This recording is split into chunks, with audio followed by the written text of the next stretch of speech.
Very good morning friends. बहुत good morning आपको। आज बहुत सारे बात करने का आपसे मन था और जानते हैं कि पढ़ाने लिखाने का जीवन में रहा है। बार बार वो कहानी बताता हूँ। क्लास 10th में जब पहली बार अच्छा स्कोर हुआ तो सबने कहा कि बच्चा पढ़ा सकता है आपका, तो पढ़ाया तो सबने बहुत नाम किया कि बैंकर भैया का बेटा बहुत अच्छा पढ़ाता है, तो उससे खुशी हुई तो उससे पढ़ाना शुरू किया। तो आज बहुत बड़ा कॉन्सेप्ट है, मैं आशा करूंगा कि आप समझेंगे और बहुत बड़ी चीज़ है। कंप्यूटर साइंस एंड इंजीनियरिंग मेरा सब कुछ है। उसी ने मुझे 2 वक्त का खाना देने का उम्मीद है जीवन में। और ठीक है, तो चलो मैं कहता हूँ। और चलो, पुरानी कहानी 10 मिनट का लेक्चर लूंगा तो उसमें बहुत कहानी बताते नहीं। तो ये बहुत सोशल इशू है आजकल। और कैपिटलिज्म वर्सेस कम्युनिस्ट सोशलिज्म, देखिए 3 फॉर्मेट है इस दुनिया में, जो मैं थोड़ा समझा देता हूँ। कैपिटलिज्म पूंजीवाद या साम्राज्यवाद तो कहते हैं, या पूंजीवाद सबसे अच्छा शब्द है। कम्युनिज्म कहते हैं कि कैपिटलिज्म का पूरा उल्टा है, जहां पूरी प्रॉपर्टी स्टेट के हाथ में रहेगी, परफॉर्मेंस एंड रिजल्ट का परफॉर्मेंस नहीं रहेगा।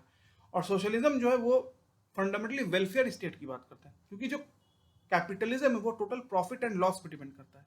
तो केवल प्रॉफिट एंड लॉस पे डिपेंड करने से आप सोशलिस्टिक और वेलफेयर स्टेट नहीं बना सकते। हमारे स्टेट में जैसे कुछ भी पाकिस्तान से जब रिफ्यूजी आते हैं, कश्मीरी पंडित आते हैं जो SC ST हैं, और जो सारे जो है उनको जो गवर्नमेंट सपोर्ट करती है वो सोशलिज्म पे है।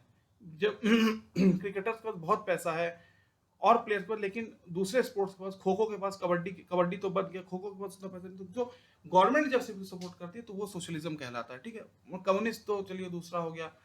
उसमें तो स्टेट के पास सब प्रॉपर्टी होगी, तो उसको अगर कैपिटलिस्ट को राइट कहोगे तो मैं समझा तो कैपिटलिस्ट राइट है, तो कम्युनिस्ट लेफ्ट है, सोशलिज्म मिडल है। धर्म की पॉलिटिक्स अलग हुई। धर्म में हम कहते हैं ना, बीजेपी राइट है, कम्युनिस्ट लेफ्ट और कांग्रेस सेंटर में, यही कहते हैं ना।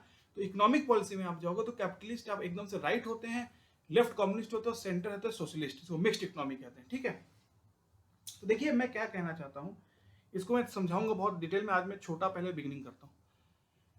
तो देखिए बात ये कि जब भारत आजाद हुआ तो ईस्ट इंडिया कंपनी ने ही भारत पे रूल किया। जब 1857 का ब्रिटिश रूल हुआ तो एक कंपनी ने ही भारत पे पूरा रूल किया, और भारत में ब्रिटिश रूल आया। ठीक है, जब भारत आजाद हुआ तो प्राइवेट कंपनीज का बहुत ही एक बदनामी थी, और आप प्राइवेट नौकरी करेंगे तो आपको इंसान नहीं समझाता ना 47 में। ठीक है, फिर और आप अगर अपने पिताजी से 200 रुपए मांग ले, 500 रुपए, तो कहेंगे कि मुझे टाटा बिरला समझ। तो टाटा बिरला उस समय प्राइवेट था, कोई प्राइवेट नौकरी करता नहीं था। और फॉरेन डायरेक्ट इन्वेस्टमेंट को जानबूझ के इंडिया में रोका जाता था। मैं आपको एग्जांपल देता हूँ। 1970s में IBM और पेप्सी इंडिया में इसीलिए नहीं आए क्योंकि इंडिया में एक छोटा ऑफिस पुणे में या बेंगलोर में या कलकत्ता में खोलने के लिए दिल्ली से लेकर कलकत्ता तक परमिशन लो, फिर वाटर डिपार्टमेंट, पुलिस और 1000 परमिशन लो, तो कंपनी आई नहीं। और ये जो जो और इंडिया का प्रॉब्लम ये था कि जो पुलिस डिपार्टमेंट, आर्मी, ये सब, तो जो सारी इंडिया की जो प्रोडक्शन थी, जो सारी इंडिया की टेक्नोलॉजी थी, इन हाउस थी। बॉम्बे डाइंग के पास था पूरा कपड़ा बनाने का बिजनेस। एम्बेसडर कार बनाती थी, हल्दीराम पकौड़ी बनाते थे या स्नैक्स बनाते थे। ठीक है, बाहरी कोई बिजनेस नहीं था, घुसने नहीं दिया। और इससे क्या हुआ, और सारी चीजें यहाँ तक कि आप नहीं जानते, साइकिल तक गवर्नमेंट बनाती थी। जैसे आजकल गवर्नमेंट पुलिस होती है, तो पुलिस गवर्नमेंट की, साइकिल बनाने की गवर्नमेंट की कंपनी थी। इंदिरा गांधी के समय विजय स्कूटर गवर्नमेंट बनाती थी, एप्रोन टेलीविजन गवर्नमेंट बनाती थी, दूरदर्शन गवर्नमेंट का चैनल था उस समय, गवर्नमेंट कंट्रोल, प्राइवेट का कोई कॉन्सेप्ट नहीं था। 1990s में हुआ सबसे बड़ा, इंडिया का सबसे बड़ा भाई सोवियत रशिया, जिसने इंदिरा गांधी को 71 वॉर में बचाया था, उस वो टूट गया। और कम्युनिज्म का सबसे बड़ा पिलर सोवियत रशिया टूट गया, 15 टुकड़े हो गए उसके, छोटे छोटे। मेन रशिया आज भी बहुत बड़ा है, लेकिन उसके जो उज्बेकिस्तान, यूक्रेन, सोवियत यूनियन का ही पार्ट था। ठीक है, और इंडिया भी बहुत बुरी हालत में थी, और पाकिस्तान ने अमेरिका का रोल प्ले किया। पाकिस्तान को अमेरिका ने बहुत पैसा दिया, क्योंकि पाकिस्तान वो सेंटर है जहाँ से अफगानिस्तान हारी, और मुजाहिदीन तैयार हुए और रशिया हारी। और ये आपको मैं बताता हूँ सोवियत रशिया का पूरा कहानी। आपका जो ये है, क्या कहें, सोवियत रशिया की मैंने पूरी कहानी, प्रियश होने के नाते आपको सोवियत यूनियन की पूरी कहानी बताई। ठीक है, थोड़ा सा बातें करते करते कभी कभी वो हो जाता है। ठीक है, चलो। तो 91 में इंडिया को समझ में आया ये पॉलिसी चलेगी नहीं। मैं क्यों, तो फिर एक पैरेलल कंपनी सेट की गई, पैरेलल ऑप्शन। कैसे, जैसे कार सिर्फ एम्बेसडर बना रहा है, तो कार विदेश से लाया गया। जैसे क्या हुंडई भी होगा, ये फॉरेन डायरेक्ट इन्वेस्टमेंट हुआ। हल्दीराम चीज पर लेज लाया गया, हजारों लेज, बिंगो सब लाया गया। लैपटॉप चलिए इंडिया में बनता नहीं था, लेकिन ये तो सब चीजों में जो है बाहर से कहते हैं ना, एक इंडिया की दुकान थी जिसके इंडिया के जो जनरल मर्चेंट थे या दुकानदार थे, एक फंडामेंटली बाहर की कंपनी लगाई गई, तो उससे कंपटीशन बढ़ा। जो इंडिया की ट्रेडिशनल 100% पॉपुलेशन, सिर्फ एसेंट हो, चाहे आपका कैडबरी हो, चाहे टॉफी हो, हर चीज में फॉरेन इन्वेस्टमेंट, एक्सेप्ट डिफेंस में पहले नहीं था, अब तो डिफेंस में भी होगा। जब पहले ही आया था तो डिफेंस को छोड़ के सब में फॉरेन डायरेक्ट इन्वेस्टमेंट। तो इससे दो चीज हुआ, एक तो चीज हुआ कि कंपटीशन बहुत बड़ा, इंडिया के मारुति को या एम्बेसडर को लगा अब हम चल नहीं सकते क्योंकि बहुत बड़ी कंपनी। और सेकंड पॉइंट ये है कि जो कंपनी जैसे जैसे हल्दीराम, आप एक छोटा दुकान खोल लीजिए, यहाँ पर जो भी आप कमाएंगे अगर रजिस्टर्ड हो तो गवर्नमेंट को आपको एक सर्टेन अमाउंट देना पड़ेगा टैक्स के तौर पर। शराब का दुकान है ज़्यादा टैक्स है, और ये आलू का शॉप है तो कम टैक्स है। मैं ठीक है, मैं आपको बताता हूँ। तो सारी जो कंपनीज ने अपने ऑफिस खोले या प्रोडक्शन हाउस खोले, जैसा भी अमेजोन है, आपका माइक्रोसॉफ्ट है, तो सब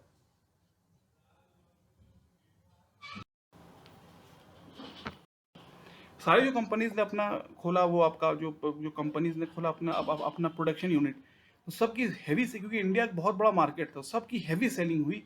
और जैसे ही इन लोग ने इतना पैसा कमाया, बड़े बड़े आईटी कंपनीज ने, तो उन्होंने दो काम किया। पहले तो इंडिया के जो जो लोग थे, चाहे वो एक गार्ड हो और चाहे वो बहुत बड़ा सॉफ्टवेयर इंजीनियर हो, उनको एम्प्लॉयमेंट दी।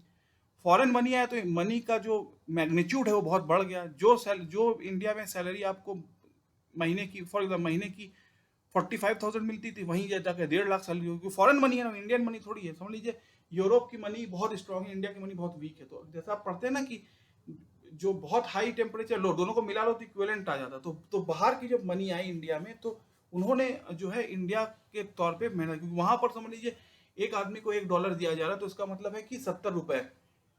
तो यहाँ पर उससे बहुत कम में, इंडिया के तुलना में वो बहुत ज्यादा पैसा है। तो इसीलिए जो है पैसा, कैपिटलिज्म मतलब पैसे का जो है खेल। ठीक है, मैं एग्जांपल देता हूँ। तो इससे इंडिया की इकोनॉमी पूरी चेंज हो गई।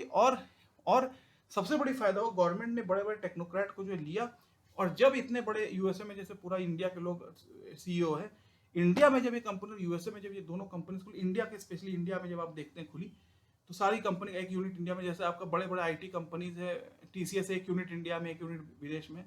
तो सारे, तो जो मेजोरिटी कंपनीज थी, आप बैंगलोर में घूम लो, पुणे में, कलकत्ता में घूम लो, वो मेजोरिटी कंपनीज आपकी विदेशी है। 70% आईटी कंपनीज फॉरेन है। तो उन्होंने जो रेवेन्यू कमाया इंडिया से, तो बाई इनकम टैक्स लॉ उन्हें 40% कॉर्पोरेट टैक्स देना पड़ा।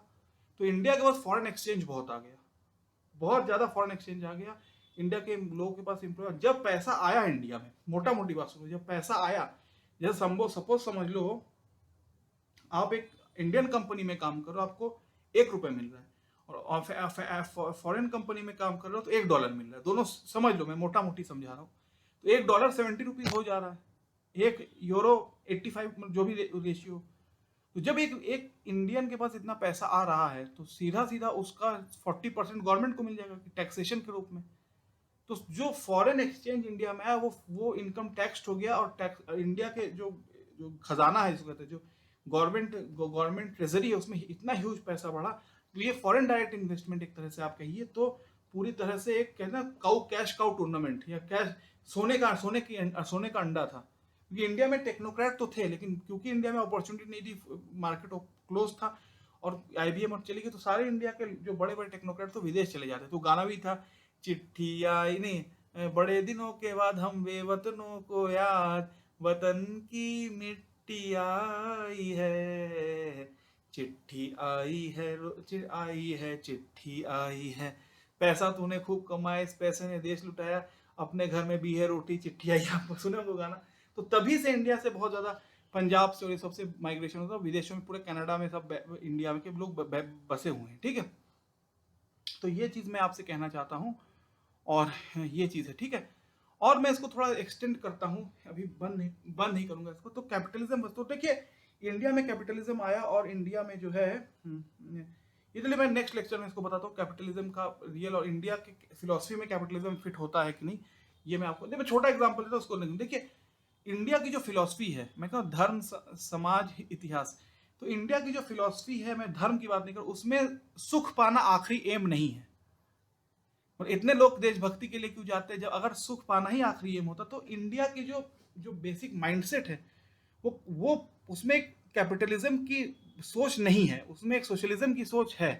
अब आम इंडिया में 10% की 90% की बात करूं, क्योंकि इंडिया का जो इंडिया का जो दर्शन, इंडिया की फिलॉसफी कहती है कि आखिरी एम लाइफ में सुख पाना नहीं है। मैं नेक्स्ट लेक्चर में इसको कहता हूँ।